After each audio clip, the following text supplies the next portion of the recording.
welcome to the In Between podcast. This is the podcast where it gets real quick, and if you're not ready, it will hit you in the face. In today's episode, I am joined by my buddy, my friend, King Wes. He's going to be joining in the conversation today. Today's episode is called Marvel's Social Experiment, so sit down, relax, enjoy the ride. One warning I will give you is if you're not caught up with Falcon and the Winter Soldier, Ep.2, there will be spoilers, but we're not just going to talk about that. If you haven't seen the show or you know nothing about it, it will still be relevant. It will make it relevant. So stay tuned, and yeah, let's get started. So how you doing, my man? How you doing? I'm doing great. Thanks for having me here. No, man, it's a pleasure. It's an honor. So, first time having you on the show. Anything you want to say to the people listening out there? Uh, Nothing in particular. As I always say, what you see from me is what you get. Just regular college kid trying to make it in this world. No, that's good. That's good. And I know now that you are going for a double degree where you want to be a doctor and you want to have an English major. And I think that is awesome. Not a lot of people are doing that. Not a lot of people have the guts to do it, but you're doing it, my man. So, hey, congrats on that, brother. Thank you. I think the running joke is that I want to be Doctor Squared, right? Have a degree in medicine and be a doctor through the traditional sense, and then naturally get a doctorate through literature and be a doctor through the arts as well. No, that is awesome. Not a lot of people do that. Either people stick one or the other, but I mean, it's rare to find someone with the bravery to do both. So, hey man, props to you, and props to have you in this episode. Thank you for joining me today, man. So, for everyone listening out there, today's episode is called Marvel's Social Experiment. We'll be discussing some of the things that happen in Falcon and the Winter Soldier Ep.2. So before we even move on, Wes, give me your honest take on Marvel's new shows, especially Falcon and the Winter Soldier. What do you feel? What can you tell me? Very great shows. First and foremost, the I went into WandaVision sort of hesitant, right? We knew the characters. We were aware of the stories, the context as to why these characters are here, but because they're usually more of the secondary characters, often put to the side in favor of the Tony Starks of the world, the Steve Rogers. I was sort of hesitant to sort of see like where are we going with this, right? But WandaVision was a great introduction, and Falcon and the Winter Soldier was just a great continuation. Especially now that we're talking about a little bit more concrete and very real issues that we're dealing with today, mirroring our real world, right? Yeah. So I honestly, I'm a big comic book fan. So, this show is for anybody, whether you're just an MCU fan or if you're a comic book fan and an MCU fan. So this show's for you. But I went into WandaVision feeling the same thing. I was excited, but I did not know what to expect. I didn't know how they were gonna do it. I mean, I can tell how some people were turned off by the first two episodes just because it was black and white. But then, I mean, especially a fan of the cinematic world, you've seen the Easter eggs throughout the whole 10 years. So now I think that's what we do now. We just look at these shows to look at the Easter eggs and what's happening next, and you're just trying to figure out what Marvel's thinking and what they're going to do, right? So I honestly obsessed about Mephisto for the longest. I was on that Mephisto train, and I know a lot of people out there, new rock stars, were on it. I mean, a whole bunch of people were just on the Mephisto train, and I was one of them. Anyone who asked me about WandaVision, you can ask any of my friends. They would have told you, "Oh yeah, he thinks Mephisto's coming at the end," and I was like hardcore fanning about Mephisto's coming. He never showed up. I still think he's gonna come though. And Doctor Strange, you never know. Either him or Nightmare, either one. They have to do it. They have to do it. But yeah. And now let's move on before I start ranting about WandaVision. But we are focusing tonight on Falcon and the Winter Soldier, and like Wes said, how it mirror images our reality. And I think one of the things I mentioned to you earlier was that I love how they took our reality into their reality to bring the real life issues to life. Sometimes we look at comic books or movies and shows to kind of disconnect from our reality, right? But then, they brought our reality into their reality, the issues that we have to deal with. So, yeah. So we're gonna talk about that tonight. And the first thing that I want to talk about is, are comic book racist, or were comic book racist in the past? What do you think, my friend? I think that they definitely had racist themes. Um, were they inherently racist, right? Like, did they go out of their way to specifically portray a racist message? I'm not sure. But I do believe that there were a lot of racist themes that were socially acceptable, right, back Yeah. then. That even now, naturally, we look at that and like, yo, we'll Yeah. definitely Yep. We'll call call some you out people on it, out. right? Yep. But I think that's just a reflection as to how far we've come as a society through the civil rights movements, a lot of the Black Lives Matter movements, as to the awareness that we're now seeing collectively, and being able to say, "Hey, look, that's racist. We're no longer going to be able to tolerate those kind of images or that type of message in our media in general." Yeah, for sure. And we've really come a long way. We really have. It's not just about racism in comics or movies. It's about sexism as well. I don't know if you got a chance to see Zack Snyder's new cut of Justice League. No, you said no, no to that. 4 hours is just too long for me, honestly. Did you see the I'll first catch Justice League? I and even then, see, no. Okay. As a Marvel fanboy, I'm already going to say it right now is that I was, you know, team Marvel. Marvel for all the way. Just from the cinematic perspective, Yeah. right? You see, the DC animated universe, I Oh think, yeah. kicks Kicks. Marvel's ass. Oh heck yes. Can we say that in the podcast? Yeah, we could say that.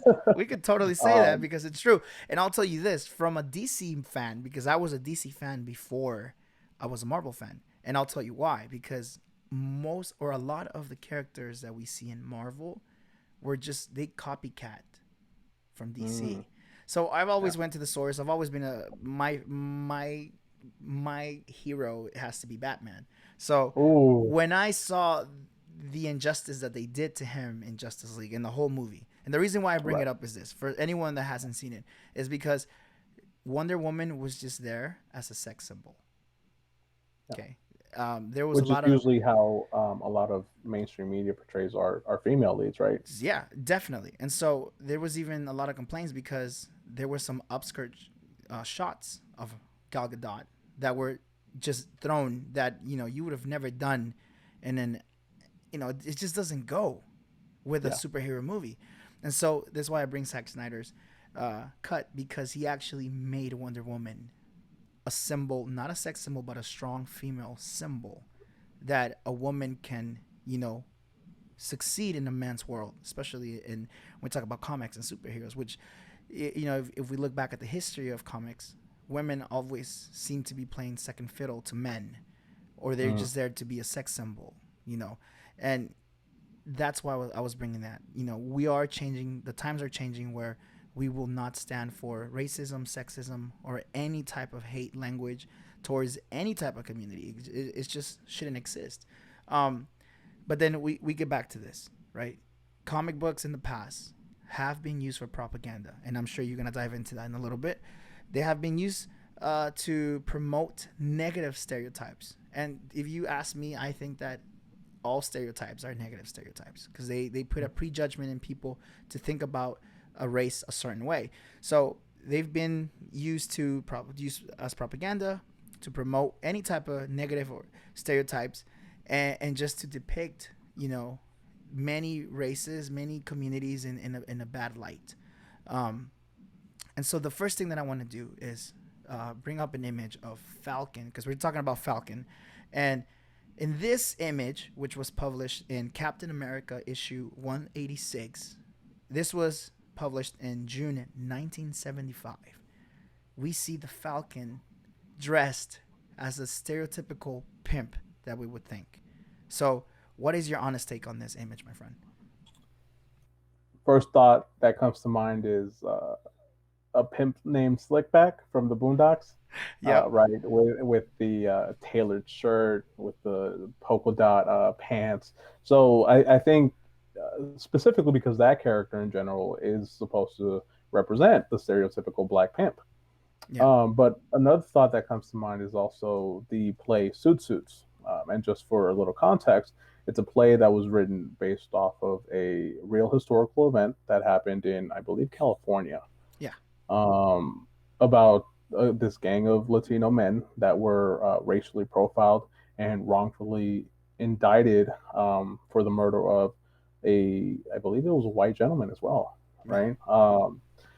And in that story, the titular suit it represents the style of the times, right? Which was nice, clean, sort of similar to the style that we see here in the Falcon in the wearing. Yeah. panel, Yeah. right? But the differences between possibly suits and just the depiction that we see here is that in suit it was more as a reclamation of power, Yeah. right? It was sort of to say this is who we are, this is what we represent. It was to stand um, out of the norm and to be like be represented. Yeah. Yep. For sure. exactly. Whereas in this case it's sort of used to portray a negative light, especially around black African men, as we can see right there in that panel as well. Through context clues, right? The woman is wearing a short skirt, a halt, a top that shows her midriff. It's supposed to be sexualized, right? Yeah. Like she's supposed to be sexualized, which again goes back to the topic that we were discussing earlier about sexism and just how Mm-hmm. women in especially in comic books, superhero movies, are often sexualized due to the and I'm sorry, I'm a bit of an anime fan as well. Go ahead, man. Go ahead. So This is the you show where see, anything can be talked about. So go ahead. Take it so away.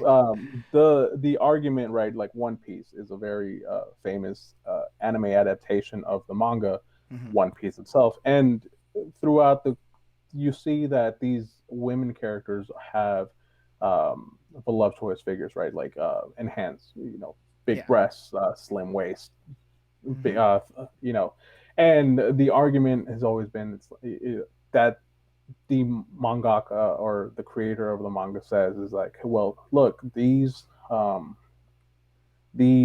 titles or these animes episodes, they're targeted for the young adolescent male, right?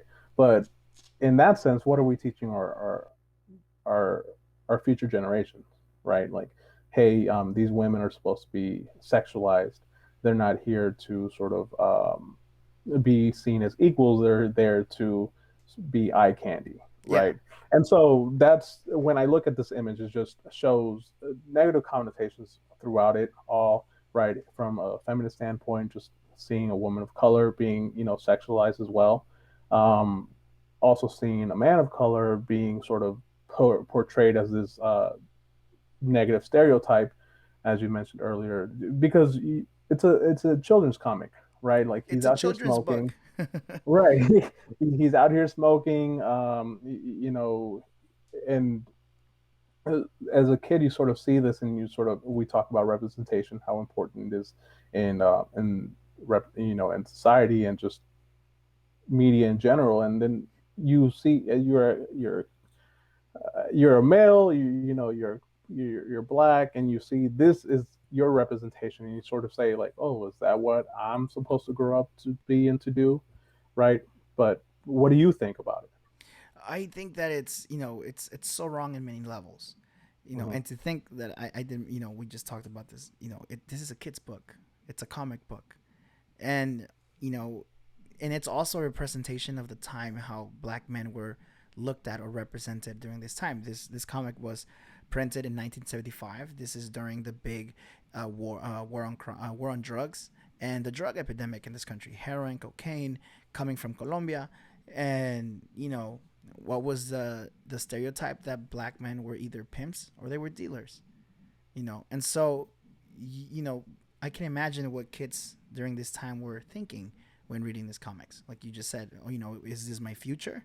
Is this what we're supposed to do? Like, is this cool? Because let's think about this. You know, when you read a comic, you see Superman as a kid, you want to imitate that figure to some extent. You want to be like, I want to be Batman, Superman, Iron Man. I'm sorry, Marvel fan. I'm sorry. No, no, I was gonna say I completely agree because Spider Man. You know. I was a big Batman fan growing Yeah. up, right? So when you say, "Oh, we want to be Superman," I was like, "No, I don't want to be that goody two shoes, right? I want to be the dark, mysterious guy, the billionaire with all the money, with all the gadgets." But it's funny that you mentioned war on drugs, Yeah. and then we see a pimp essentially as a representation of the times, and then it brings to light, is it also a war on black people, right? Like, Yeah. is that what this image is portraying? Is as a pimp, we rationally, automatically, right or unright, or just or unjust, we immediately think of drugs, sex, prostitution. Mhm. Mhm. And so when you put a black male in this sort of demographic, then we start thinking about wars on drugs. Then you're also thinking, okay, well, the war on black people as well. Yeah, and if you think about it even further, this is around the time that mass incarceration started happening in our country. It really spun out of control during this time that people were going to jail for an ounce, 2 ounce of cocaine or heroin. They were going to jail for years or life in prison. And some of them are still living in prison at this moment, right? And Yeah, so, yeah, you have to think about it this way. Is it a war on drugs or is it a war on race? right. Or even better, is it a war on minorities? Mm, Because now it's not just black men, but Latinx men. You know, every minority is now suffering this wave of unjust, of stereotypes. It's just unjust to picture people this way, because, like I said, this sets and injects in the minds of children prejudgments about a race or about a certain group of people, right? And so this is the first image that we want to talk about tonight. And then anything else you want to add on this one before we move on? just quickly, going back to just representation, Yeah, go right? ahead. And we were discussing as to how this has been sort of molded into a negative stereotype. But if we go back, we can sort of see how that stereotype is being warped to satisfy, again, the propaganda of uh, people of color being seen as in negative lights. Because, as I mentioned earlier, in suits, a suit similar to what the gentleman is wearing would probably have been seen as a standard of high class, Yeah, right? But naturally, because a person of color is wearing it, that class is now it's changed. It's flipped. warped, right? Yeah, The propaganda now is, if you're wearing that kind of clothing, then you're a thug, a criminal, a gangster, right? yeah, definitely. Yep, definitely. Yeah, we're hitting all the right spots, man. This is and this is on topic because this is Falcon. This is Sam Wilson being portrayed this way, and now we're seeing the difference that Marvel is doing for this character. But we're gonna get to that in a second. So then there's this other image here of. Now we're gonna. I'm sorry, but this is DC Comics, my friend. This is Captain Marvel. This is Captain Marvel from DC Comics, and for those that don't know about Captain Marvel in the DC Comics, basically he is Shazam, right? And basically it's a kid named Billy who got the powers of Shazam, and whenever he says the words Shazam, he turns into a full-grown man with godlike powers, especially the power of lightning. He has super strength, super speed. But in this, particularly in this panel, we see him turn into Shazam, but then he has somebody working for him, who, if you really look at the picture, he looks like a chimpanzee, Mm. and he is of brown color, right? And the running gag is that his name is Steamboat, and Steamboat never realizes that Billy is Shazam. So here we see a stereotype of black men picture as ignorant because they're black. And on top of that, we see them depicted as monkeys because that was a stereotype that people, it's just a gross stereotype that was given to, unfortunately, the black men. And to have this in a comic, and this is, I believe, this was published in 1942, so this is right around World War II. And the comic was America's Greatest Comics, issue number 2. So we're going far back, far back, far back. And I mean, if you compare this, we're gonna talk about this right now. you know, Captain America was based in 1942 during World War II. So we see the difference of the place where a black man stands versus a white man stands. Where they stand, completely different picture in the panel. What do you think, my friend? A couple of things that pop out of my head, right, is just naturally what's he's doing. Uh, Cleaning, right? Cleaning. He's in servitude to a white man. So the comparison between of slavery is definitely there. I'm not sure if he's being paid or, but that's not the point, right? Yeah. It's the impression that we're having here, as you mentioned. He attributes animalistic characteristics, which is obviously intentional due to the way that the Shazam himself is drawn, right? Like he perfectly embodies a tall, white, muscular man during the time. Mm-hmm. Mm-hmm. I Agreed. like that you mentioned godlike powers, Yeah. right? Again, we go back to just Christianity, or at least Christianity back in the day, in the sense that the white man was the superior race, and Mm-hmm. that anything below that was inferior, right? Mm-hmm. As to also the topic of ignorance, is to the black man or the brown man, they're not as smart as us. They're not as physically adaptable as us. They're inferior to us, and the topic of just ignorance, like he's literally changing in the room right there, but you're still portraying him as, oh, hey, I don't know what's going on. He Like it seriously just just went outside and came back and in less than a second, and you won't recognize him, so it's just how gross it is. The panel. This is really gross, the way that this is depicted here. is this the only panel, or are there other panels in the There's comic that more are such? panels of Okay, this, but this is one of the worst ones that was yeah, depicted. So yeah, especially because I think it's we start talking about stereotypes, right, and then just the the stereotype of how black people are portrayed in media. mhm. You go back to Popo from Dragon Ball Z, again, Oh my anime fan. gosh, yes.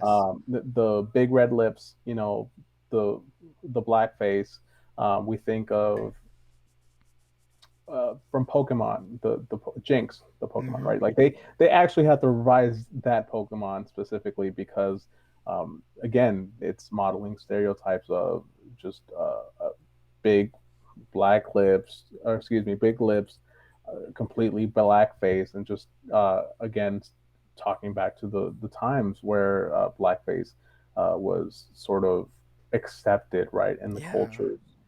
Now that you mention blackface, that's a good segue into the next image, because now we have Lois Lane. For those that don't know, Lois Lane is Superman's long standing girlfriend, fiance, and even mother of his kid. But here we have a comic where this was published in November 1970, and the comic is issued. It's called Superman's Girlfriend, Lois Lane, issue 106.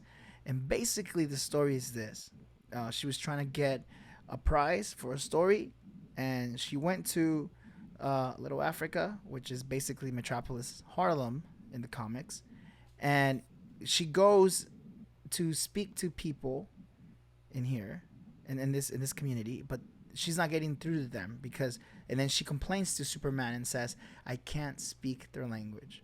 So the people that she was talking to were African American, were black men and women. So the fact that she says, "I can't speak their language, they don't understand me," already setting them as inferior to her because she's a white woman. Not just that, you just mentioned it earlier, Goody Two Shoes Superman comes with a solution and says, "Hey, I have a machine that can turn you black for a day." And then you can fit in and talk to them and so that you can understand them and speak their language. What do we think about this, Wes? I always find hilarious how supposedly Superman is this alien off-world, but he's portrayed as a white man, It's a white right? man. Yep. Yep. uh, in this scenario, I see various things wrong in this panel. Naturally, for first and foremost, blackface, right? Yeah. The appropriation of a white woman turning into a black woman to benefit from black culture, right? I think that's a topic that's very prevalent in history. Again, how just cultural appropriation, uh, Yeah. white women wearing braids, right? Appropriating from black culture. Just going back to Elvis Presley, infamously taking uh, songs from black artists at the time. Yep. Of course, you also see some through a feminist lens, right? Oh, a woman can't solve her problems. What does she do? She runs to the man Yep. to solve it, right? It just It's just a never-ending thing. Like you open one thing, another thing pops up, and that's literature, though, right? That you just see the contexts and the layers that's going on here. Little Africa, yeah, you know, just there's a lot wrong. there's just so much things wrong. But I mean, yeah, wow. I mean, you pointed out the feminism part in this that I hadn't think of. And let's just say this: maybe you and I aren't like the most maybe appropriate persons to talk about race and feminism, but like this is stuff that we see, as minorities, both of us being brown minorities in this country. We have seen this stuff happen, you know, appropriation, blackface, discrimination. We see this every day, and even now people are speaking out against this, but we are still seeing this. It's prominent in our culture, and for the most part um, we've been set in our minds to just like deal with it Mm, and just to say, oh, not everyone's like that and walk away. Like, no, no, no, not everyone's like that. True. So those that aren't like that, we need to speak up against stuff like this, right? And the right. last image that I want to bring, because this is something it's happening. It's very raw right now. It's violence against Asian communities in our country. And so here, when you think of Batman, you put him as, and I might kill Batman for the both of us right now, but you know, Batman's always depicted as this superhero who doesn't kill. He scares you to death, but he doesn't kill. He's never Right. killed, right? But here we see him fighting, what he says, a Chinese man, and actually killing him, throwing him Mm, off throwing him. I don't know how many floors it is, but throwing him off how many stories it is the building, but I think it's like a second or three stories. We can see in the panel, but he drops him and he falls on top of him. Batman falls on top of him, and the whole time, I'll read some of the dialogue. Uh, this is stuff that Batman's saying. The tricky Chinaman makes a move, tries for uh, try for his intended victim. Suddenly, the Chinese jerks his hand loose and chops down at the Batman. So this is the narration. Sorry, and then it says, as the Batman hurls back to avoid the deadly chop, the force of the Chinaman's and I mean, if you look at every single panel, there's except for one, except for two actually. It's not Chinaman is not mentioned. mm-hmm. But then the whole other four panels, there's Chinaman, Chinaman, Yeah. and Batman killings. Why? So if we think about it, oh, so Batman hasn't killed anybody because he killed a Chinese man. So Chinese people don't count. So because he's that's kind of like the image that they're giving off here. No, he's still a person. So this means that he's murdered. He killed someone from an Asian background, Mm-hmm. right? So Right. Specifically, Chinaman. Chinaman. You have to say Chinaman. Chinaman. Lord. Okay. And so I mean, there's so much going on here uh, in this picture alone, just because we are experiencing in our country. If for those listening outside of the states, we're experiencing a growth of racism towards Asian communities out of nowhere in our country. I mean, it's been happening, but out of nowhere, it's just even louder, the hate towards Asian communities. You know, it's been there. It's been there for years. It's just that it was subtle. But now, out of nowhere, I saw a video this morning on Instagram of a lady going to church, walking down to church, and someone kicks her in the face and stomps on her. And the guard in the building where it was being recorded, instead of helping her, closes the door and just stands and watches while this woman is getting beat. And this happened like a day or two ago. This is recent. So to find this in comics, to find this, I think this was published 1960, I believe it was, or Hmm. 1970. I mean, like it goes back a little. You know, oh my gosh, like how crazy, you know. And I think you said this. It's not. I don't think it's crazy anymore, right? This is something that just happens now. Right. Y- You know, it's just yeah. I mean, it's a lot to take in. It's a yeah. lot to take in, and especially I think that's why I left this as the last one, because this is raw right now. This is raw, especially this hate towards the Asian community right now. It's raw. You you mentioned that we were starting to see an uptick in this kind of violence, but I believe that it's always been there. The I only meant it difference as now, in it's louder now. r- right? Yeah. Which we go back, and our previous president didn't help the matters anyways.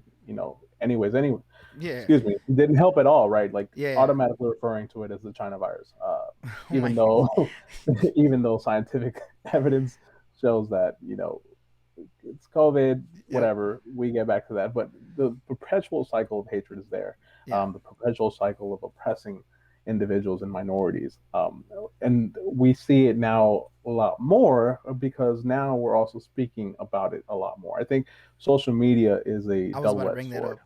I was about to bring that So, up. The social reason media why is a this double-edged stuff sword. is yeah, the reason why all this stuff is being spoken out or being loud, as I mentioned, it's because of social media.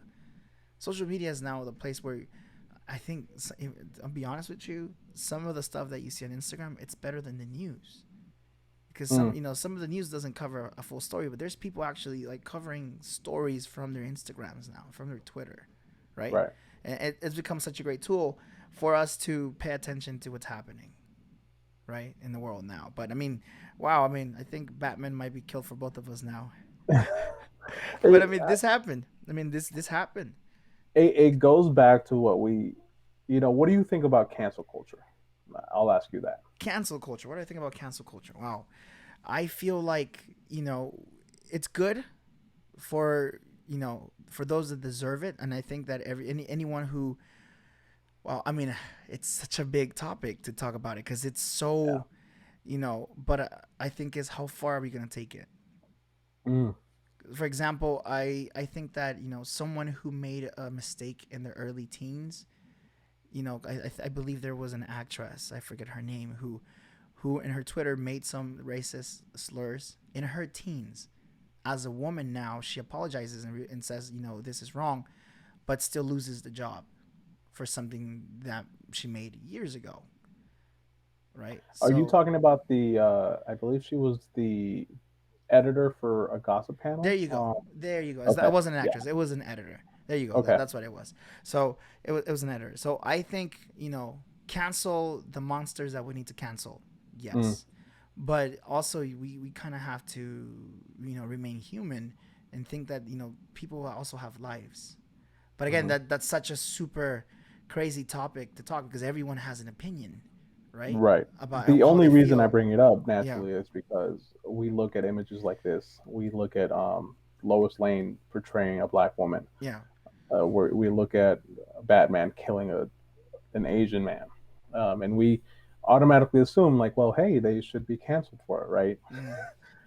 That's where the difficult aspects of cancel culture comes into play. It's not necessarily black and white, Yeah, right? it's There not. are areas of gray where these, as you mentioned earlier, are works of literature.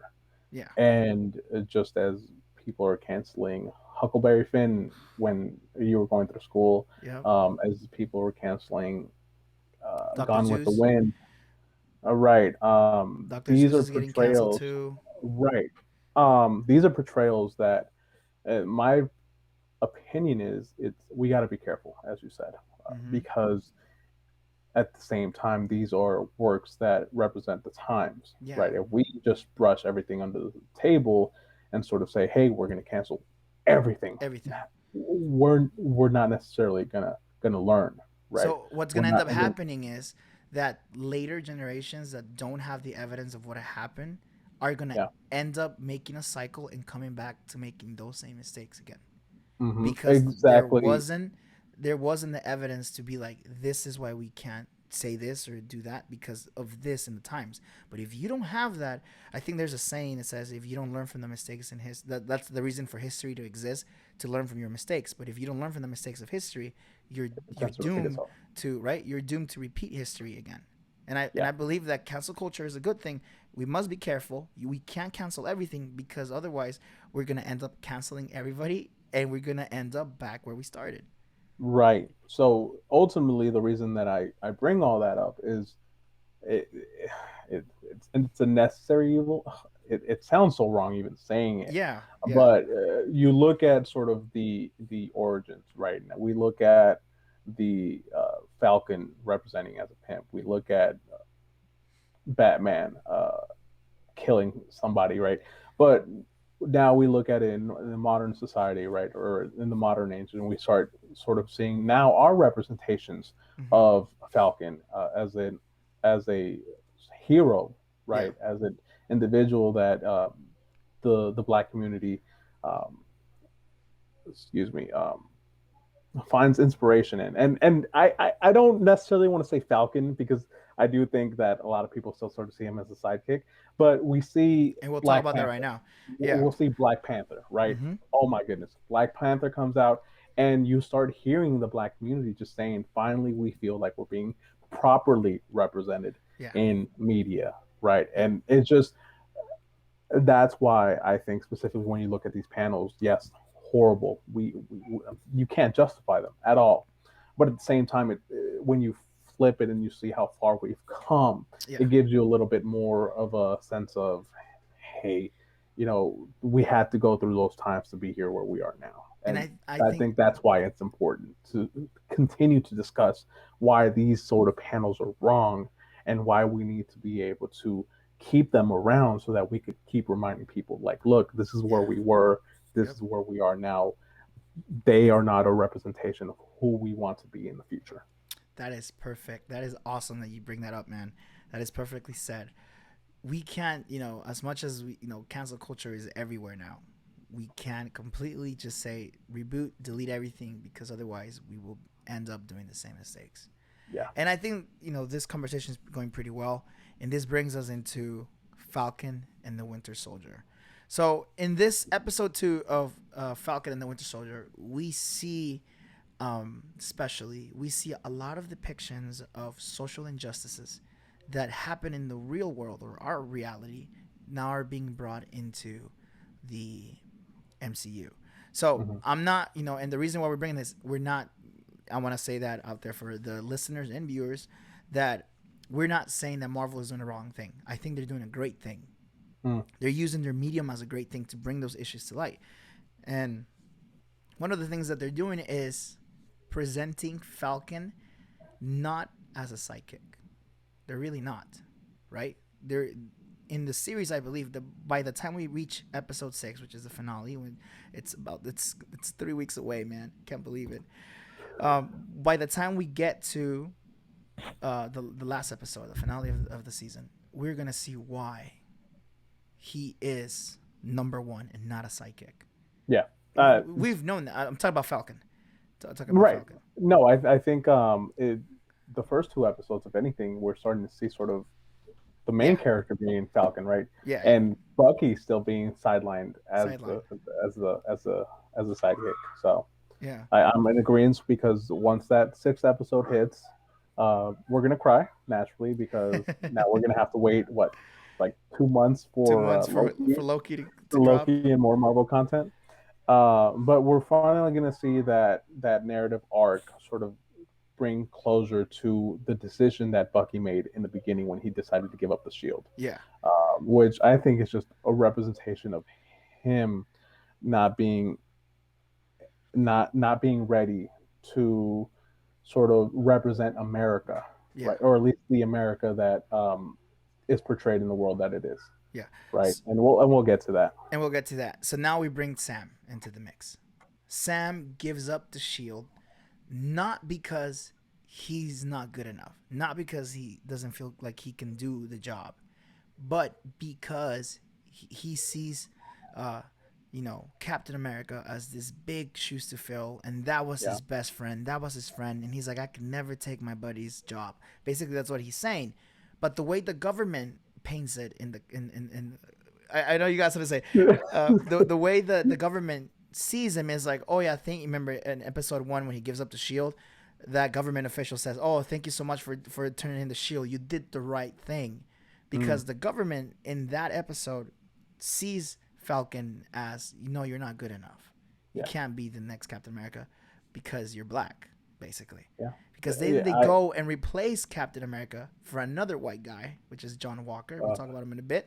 So it's mm, like now when you put two and two together, you're like, okay, so Falcon wasn't good enough because he was black.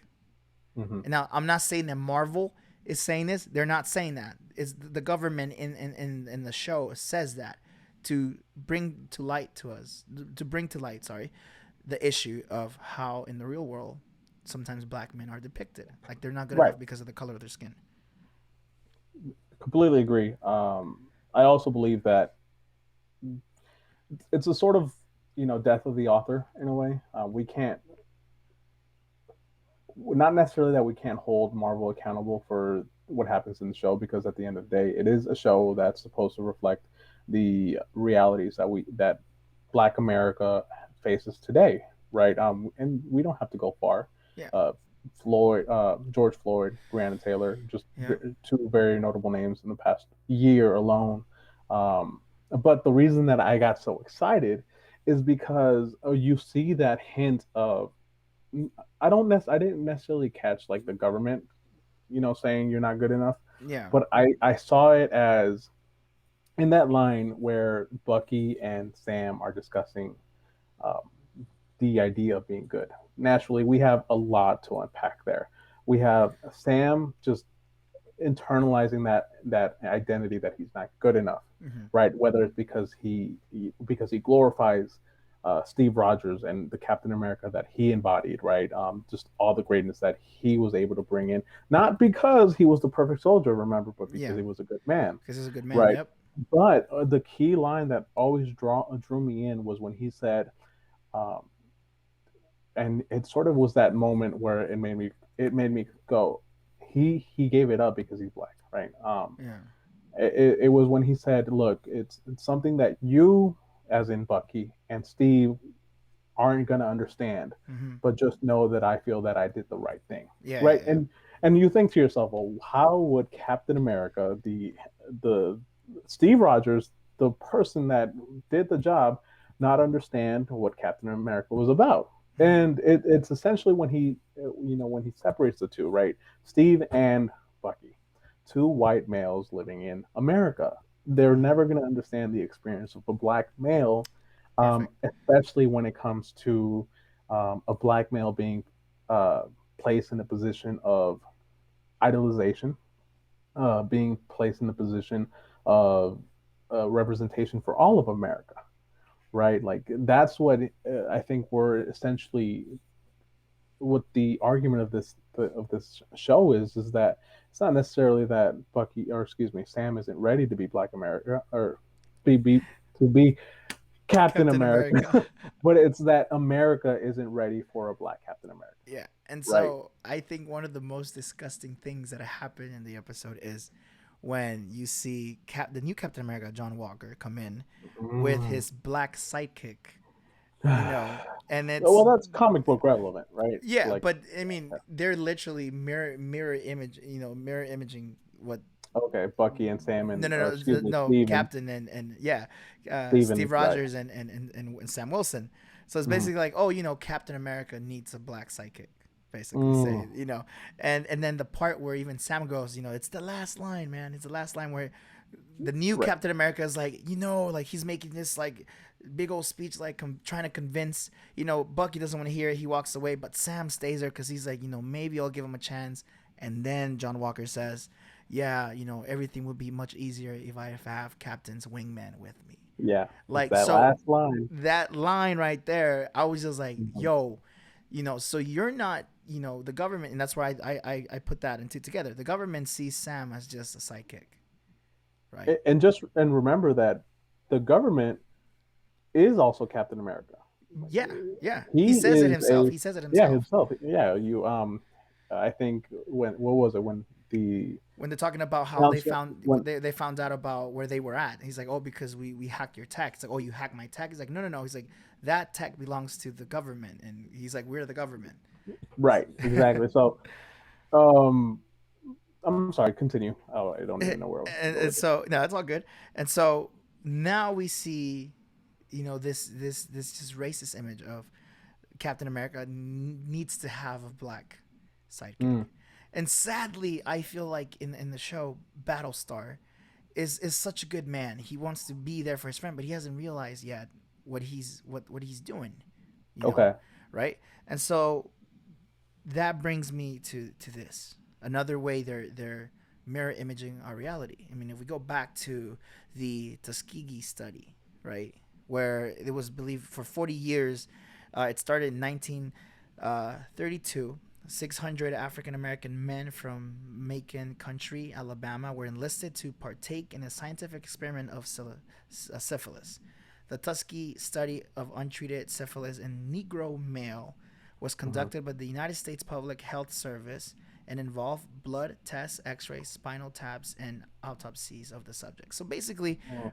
if you guys don't know about this, is in the 1930s, they had 600, and I'll make a reference to this because Marvel brought this up without telling you. Um, Oof, you that was know, deep. I know where uh, you're going with that one. yep. Yeah. And so in 1930s, they took 600 black men and told them that they were going to get treated for whatever ailment they had. And they told them we're going to do blood work, x-rays, and all this. But basically what they were doing was injecting them with syphilis, and they were going to study the effects, how long it was going to be in the body, how someone from suffering from syphilis would die, and just this whole bizarre experiments that you know go deep into the study, you get pissed Yeah. thinking like, man, like seriously, this happened in our country. Like we went to Germany to fight the Nazis for testing and killing the Jews when we were doing this to black men in our country without telling them what we were doing, Right. right? I mean, sometimes we literally did tell them what we were doing, but because they were black men, they weren't allowed to even speak up about it. And you mentioned Tuskegee, Yeah, and I think back to I believe it was after World War II or possibly during World War II, but they were experimenting on men of color, right? Not just black men, but also Puerto Rican men, Asian men, with mustard gas. yeah, yep, They were subjecting them to 60,000 men in the military, uh, and specifically people of color, right?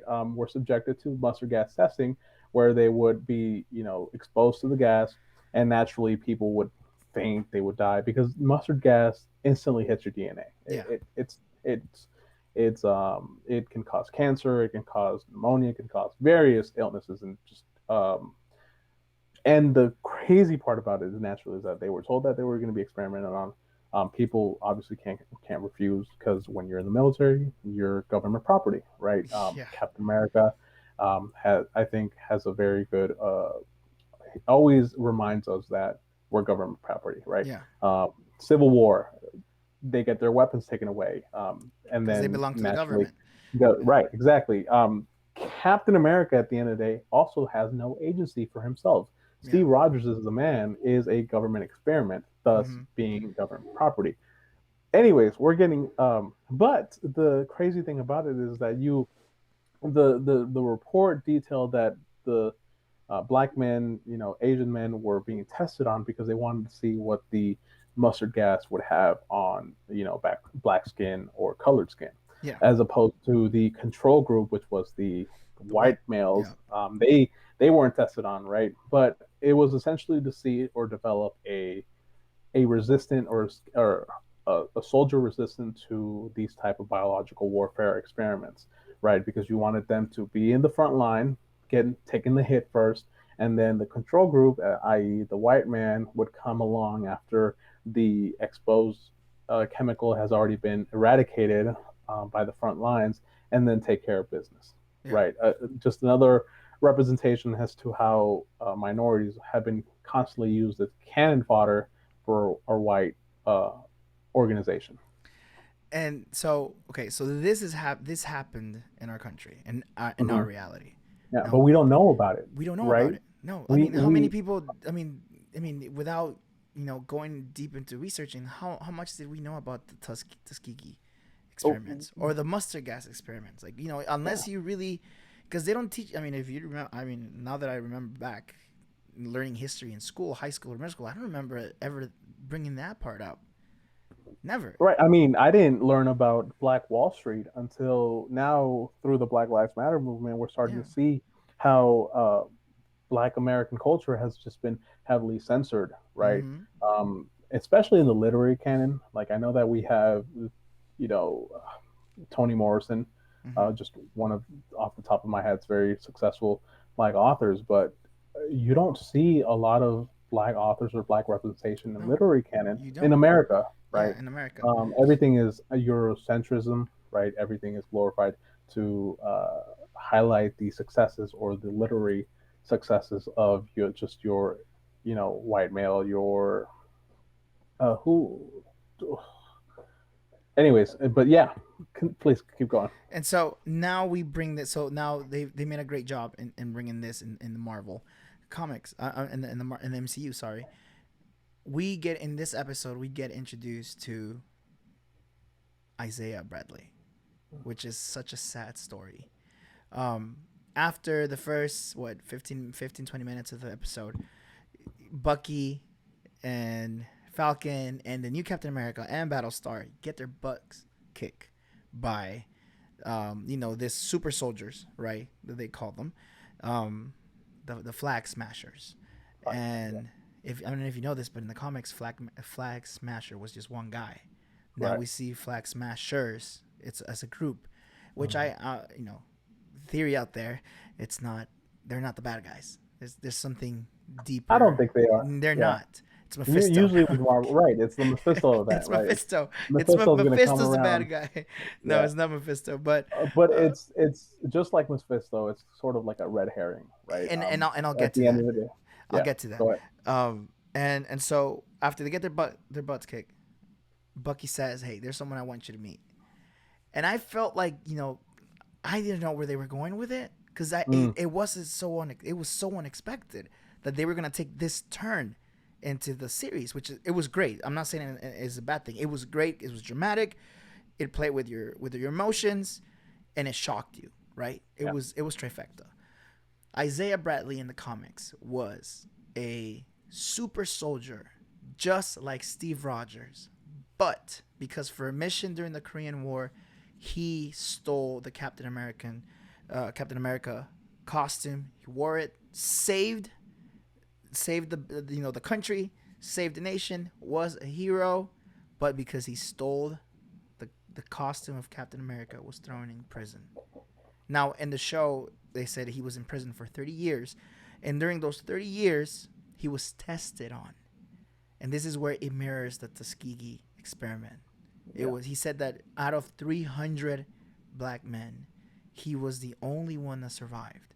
So Mhm. those 30 years that he was in prison, he said that they would just come in and take his blood and run experiments on him over and over. And so he tells Sam and Bucky, so this is what they do to a hero.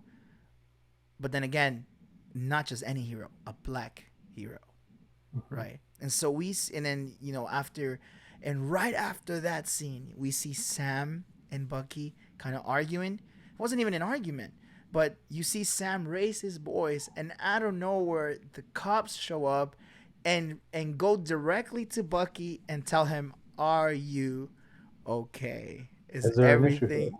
Is And this man bothering you? is this man bothering you?" And you're just sitting there like, "What?" Right. Like, this happens in our world. Like, we weren't expecting this to happen here, but that's the great thing about this show, that it's bringing all those things to light, you know. And you sit there and you feel like, you know, like someone just threw a bucket of ice and ice water on your head, and you're just like, oh my god, this is our reality. This is what we're living. This is it. Like, this is, they legit took our reality, put it in their reality to bring this out into a place where you never think this would happen.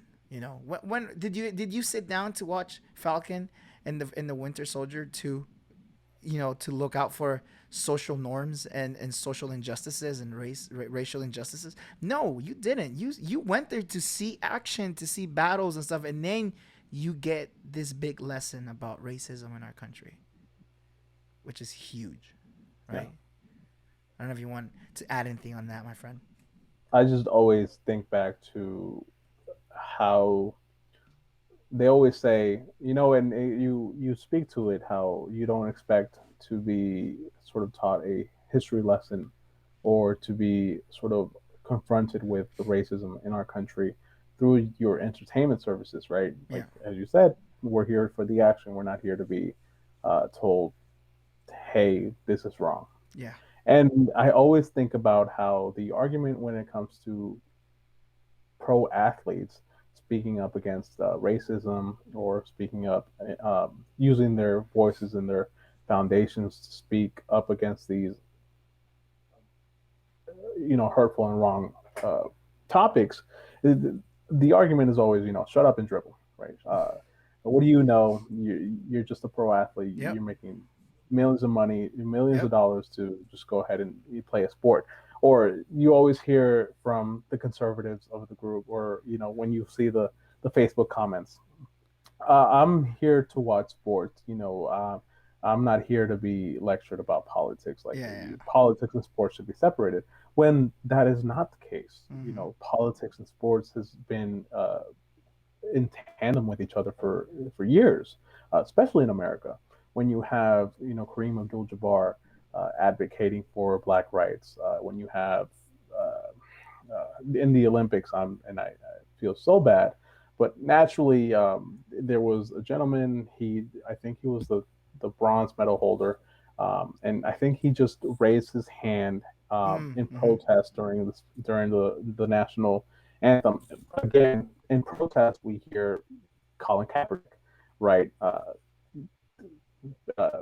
taking a knee when through the.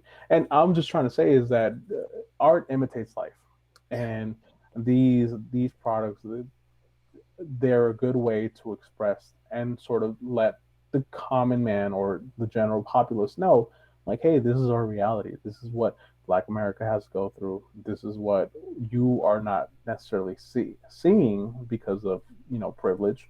Uh, mm-hmm. being an individual that lives in an area that may not necessarily have to deal with this, or just being an individual that through the color of their skin doesn't have to feel like they're being racially profiled wherever they go. But it's a reality that as you know black and brown people, we have to deal with Yeah, on a constant basis, right? I think back to when I was, I believe, 12 years old, and I was at Meadows Mall with one of my friends. He was black.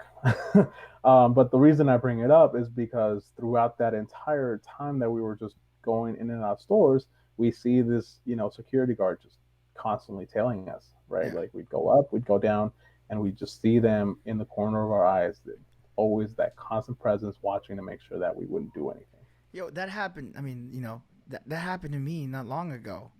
Hmm. Like this was like before pandemic. I went to like the rich side of town Yeah. to the mall, and I walked into I think it was Macy's. That wasn't Macy's. It was Neiman Marcus.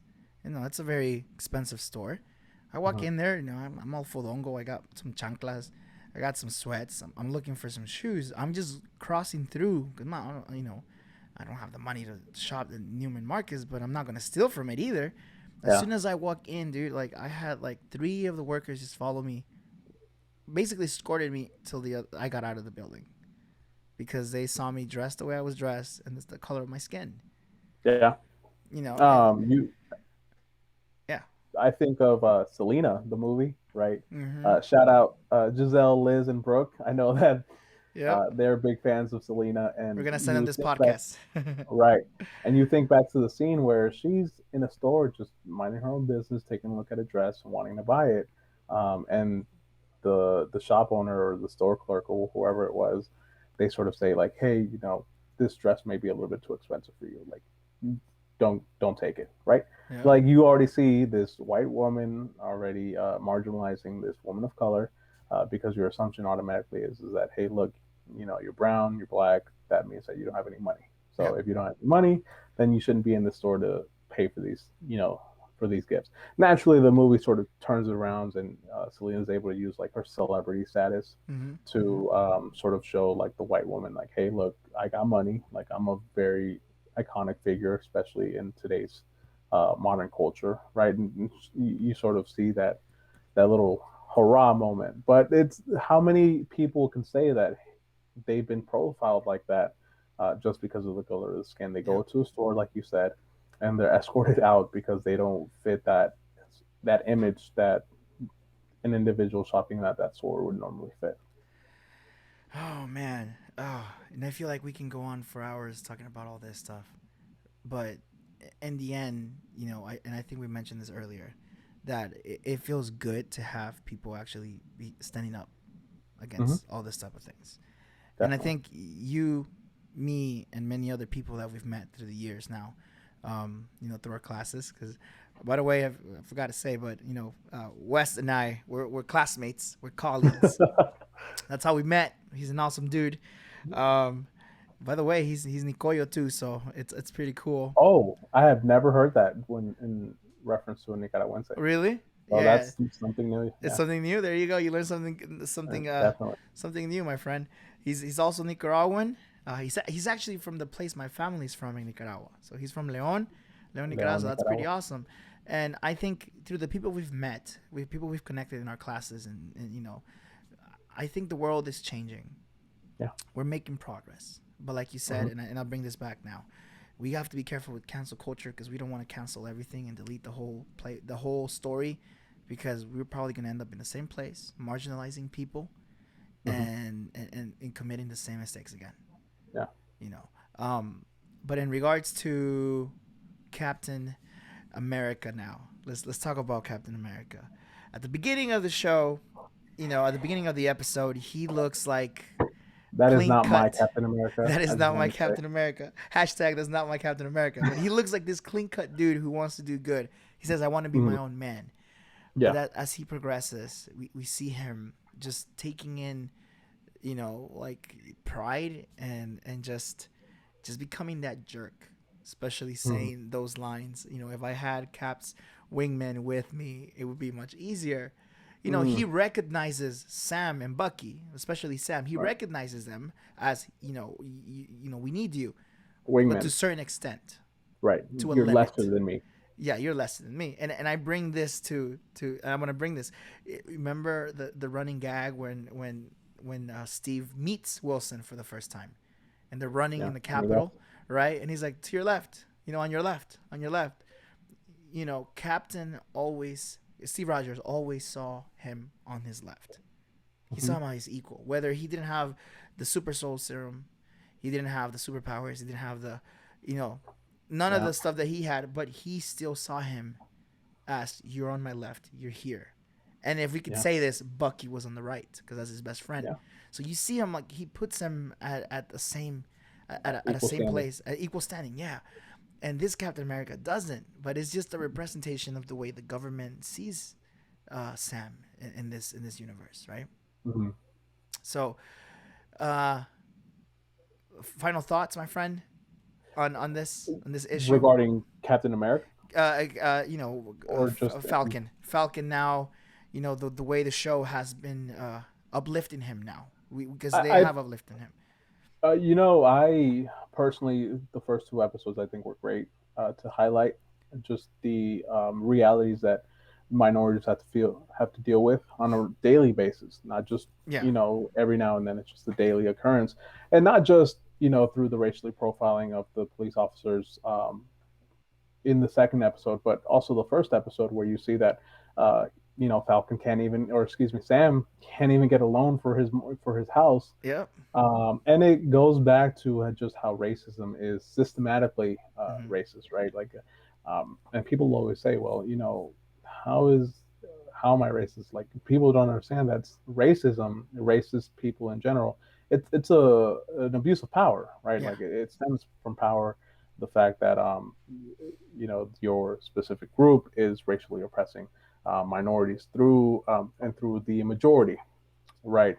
And these sort of forms of oppression are seen in institutions through the banks, through banks not willing to lend out loans to minorities, Yeah. i.e., because they got this impression that you're a minority, you don't have any money, we're not going to take that risk in loaning you that money and then having it in return. So I think that they're being very careful as well, and in making sure that the message that they're discussing isn't lost, Mm-hmm. right? Because I think a lot of TV shows do that. They want to discuss sort of civil rights, social issues, but then they don't do it justice. They Mm-hmm. do it for the hype. They understand that this is a prevalent issue, and so they want to bring an audience in. But then the audience comes in, and the audience is very aware that, hey, you're just doing this to pander to us. Yep. Right? You just want the viewership. So it's just two episodes, so I'm very curious as to how they continue to just highlight these issues, right? Mm-hmm. And because, but I believe the director is also the director for Empire, so I'm pretty sure that they're very aware as to The how to issues. properly Yeah. represent a black male in media in general. And Yeah. so I'm, but I want to make sure that we're also careful as to making sure that we're not abusing this, right? Like, Mm-hmm. we're not just showing this for the heck of it. Like, oh, hey, we're gonna jump on the hype train when Yep. it comes to a Black Lives Matter movement. We No. want to make sure that it's being used to properly represent and to sort of highlight these issues in a way where we as an audience can learn, and sort of continue the conversation and have these sort of talks that we're having here now today, and make sure that, hey, this is a prevalent issue. How does it relate to you in your life? How can we make sure that other people are aware of these issues, and how can we continue the conversation so that it doesn't happen again, or be a voice, for the voiceless, Yep. which in that sense too, it's always, to me at least, difficult to talk about uh, race when it comes to a race that's not my own, because at the end of the day, I don't want people to assume that I'm speaking from experience Mm-hmm. naturally, or I'm speaking and appropriating their voice. But I always wanted to say is that my favorite quote was, "I don't want to be here um, to speak on the issues, right? I want to just hand the mic over to the people that can't speak on those issues. Exactly. And if this podcast or this conversations can spark that dialogue in the future, then I think that's the least that we can do Yep. as a minority, to continue to uplift other minorities in the community." Yep. And I think that is perfect segue to the ending of the show. Thank you so much, Wes, for coming on and speaking your mind, speaking from the heart. You always do that. I always appreciate that and admire that from you. So thank you for being here. And for everyone else listening, thank you so much for sticking with us. And till next time, be kind to each other, be nice to each other, always look for an opportunity to do good to people. That's the best thing we can do. So, peace out, everybody. Have a good one.